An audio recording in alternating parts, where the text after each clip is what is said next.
मोटी रकम लेकर जमीन पर कब्जा दिलाने वाले गिरोह का पर्दाफाश आज पटना पुलिस के द्वारा किया गया है। नमस्कार, आप देख रहे हैं द बिहार 24 न्यूज और आपके साथ मैं हूं अंकित कुमार मिश्रा। दरअसल मामला गौरीचक थाना क्षेत्र का है, जहां पर पुलिस को गुप्त सूचना मिलती है कि कुछ लोग अवैध हथियार लिए हुए हैं।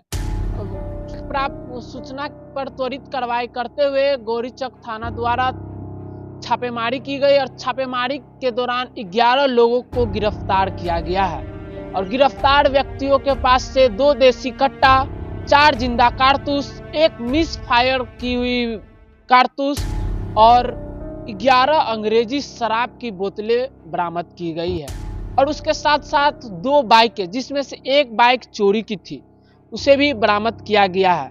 इस पूरे मामले को लेकर पटना के पूर्वी एसपी परिचय कुमार क्या कुछ कह रहे हैं, आइए जरा सुनते हैं। आज के प्रेस कॉन्फ्रेंस में आप सभी का स्वागत है कि कल यानी 3 जनवरी को गौरीचक थाने को एक सूचना प्राप्त हुई कि वहां पे अंडारी गांव में एक पुष्पक आनंद सिंह है, उनके दलान पे कुछ आपराधिक किस्म के व्यक्ति इकट्ठा हुए हैं। वो एक साथ खा पी रहे हैं और उसके बाद कोई आपराधिक घटना को अंजाम दे सकते हैं।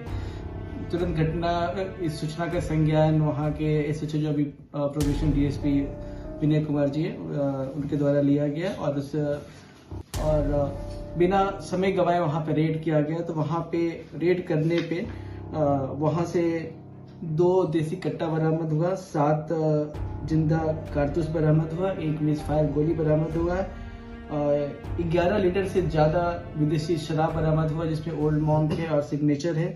साथ ही साथ ये 2 बाइक को भी जब्त किया गया, जिसमें से एक बाइक चोरी की है, दूसरे बाइक का सत्यापन किया जा रहा है और वहां से 11 व्यक्तियों को गिरफ्तार किया गया। जो 11 व्यक्ति वहां पे थे, इन सब अवैध सामग्री के साथ, और जिनको गिरफ्तार किया उनका नाम इस प्रकार है: पप्पू कुमार, पिता का नाम स्वर्गीय बिहारी सिंह, ये गोपालपुर पटना के रहने वाले। दूसरे का नाम अमित कुमार, ये पुनपुन पटना के रहने वाले।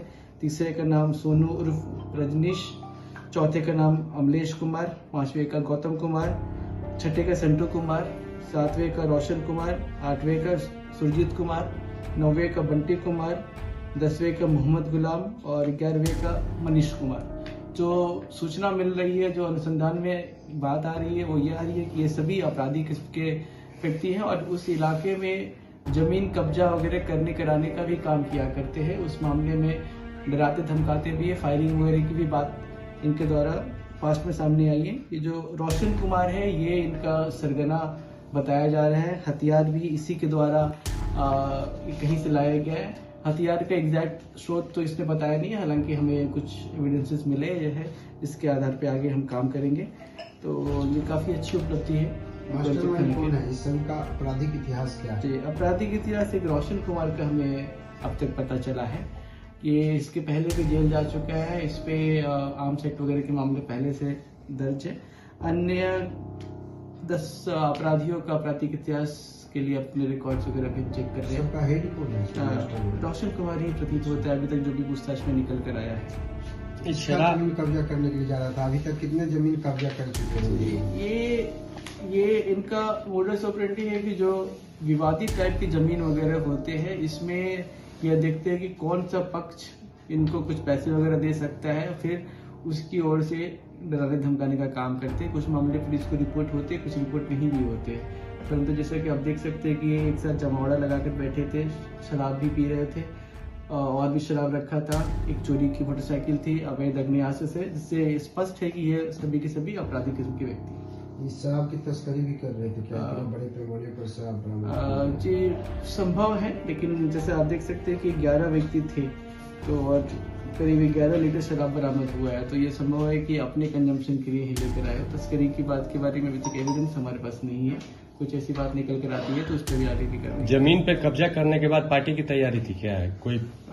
जी, अभी इमीडिएटली हाल फिलहाल में ऐसा इनके द्वारा किया गया या नहीं किया गया, इसके बारे में पुख्ता इन्फॉर्मेशन नहीं है। बट जो अनुसंधान में निकल के आ रहा है, जो हमारे गुप्त स्रोत है, उनसे जो निकल कर बात सामने आ रही है, उससे यही है कि ये मन चले आपराधिक किस्म के व्यक्ति हैं जो जमीन कब्जा वगैरह कराने का काम करते हैं या फिर कराने का दावा करते हैं अवश्य रूप से। उसके बाद कितना पैसा लेते थे सर जमीन कब्जा करवाने के लिए? जी, अभी तक इस संबंध में स्पष्ट रूप से कोई स्पेसिफिक इंफॉर्मेशन हमारे पास नहीं है। जो गुप्त स्रोत है उनके द्वारा पता चला गया कि ये दावा करते हैं कि ये जमीन कब्जा वगैरह कराते हैं और संभव है इनके द्वारा पास में कराया भी गया हो। अभी हम इस बारे में और अनुसंधान कर रहे हैं, बट यह स्पष्ट है कि इनके पास से जो भी सामग्री बरामद हुई है वो सभी के सभी अवैध है और 11 लोग एक साथ जमोड़ा लगा के बैठे थे। इससे जो इंफॉर्मेशन हमें मिली है उसकी पुष्टि होती है कि आपराधिक किस्म के हैं और कोई न कोई आपराधिक कांड करने की फिराक। किसी दूसरे गिरोह से भी संबंध रखते हैं क्या? अभी तक तो ऐसा कुछ स्पष्ट निकल के कैसे लोग इन लोगों से संपर्क करते हैं जमीन पे कब्जा करवाने के लिए? कैसे, कोई तो सोर्स होगा? जी, ये उसी एरिया में रहते हैं, आते जाते खाते पीते, तो अपने आपस में ही वर्ड ऑफ माउथ बोल सकते हैं। वर्ड ऑफ माउथ से अपने बारे में इंफॉर्मेशन औरों को शेयर करते हैं। ये सोशल मीडिया पे एक्टिव है। सोशल मीडिया प्रोफाइल भी इनका अभी खंगाला जा रहा है। इनमें से कुछ तो इंस्टाग्राम पे एक्टिव है और किस टाइप की पोस्ट इन्होंने करे अभी उसको भी हम चेक कर रहे थे। कैसे हत्या करने का एविडेंस तो अभी तक नहीं है। अगर ऐसा कोई बात निकल कर आता है तो जांच अवश्य। हथियार कहाँ से लाए? रोशन कुमार पहले जेल जा चुका है आमसी डोर के मामले में। हथियार कहाँ से? हथियार रोशन कुमार ने ही मुहैया कराया था। एक हथियार कितना पुराना है इस बारे में भी हम जांच करें और एग्जैक्ट स्रोत का अभी तक पता नहीं चल पाया, बट ये स्पष्ट है कि रोशन कुमार ही हथियार लग रहा था पटना में बड़ी घटना को ये लोग अंजाम देने वाले थे क्योंकि बड़े पैमाने पर हथियार थे, शराब थे। जी, जिस तरीके से 11-12 लोग एक जगह इकट्ठा थे तो संभव है कि इनकी कोई प्लानिंग रही हो, परंतु ऐसे कोई भी प्लान उनके एग्जीक्यूट होने के पहले पटना पुलिस वहां मौके पे पहुंच गई और सभी अपराधियों को गिरफ्तार कर लिया। चोरी का वाहन का क्या है? चोरी का वाहन के डिक्की से शराब मिले हैं, तो ऐसा प्रतीत होता है कि शराब वगैरह ले जाने के लिए इस वाहन का इस्तेमाल कर रहे हो। एक बाइक चोरी का स्पष्ट रूप से निकल के आया। दूसरे बाइक के बारे में भी जांच की जा रही है कि उसका मालिक कौन है। कितने दिनों से या कितने सालों से ये लोग सक्रिय थे? कुछ महीने से तो वहाँ सक्रिय थे। अब और भी तथ्य निकल कर आएंगे। मामला कल का ये तो हम अभी और इन्वेस्टिगेशन गैंग में 11 है या 11 से अधिक और भी लोग जुड़े हुए हैं सर? और भी व्यक्ति हो सकते हैं। इनफैक्ट वहाँ पे एक बनावे व्यक्ति की का होना स्पष्ट है जो मौके से फरार हो गया, उसको भी अभियुक्त बनाया गया है। उसके अलावा और भी लोग हो सकते हैं। अभी इस पे अनुसंधान किया जा रहा है।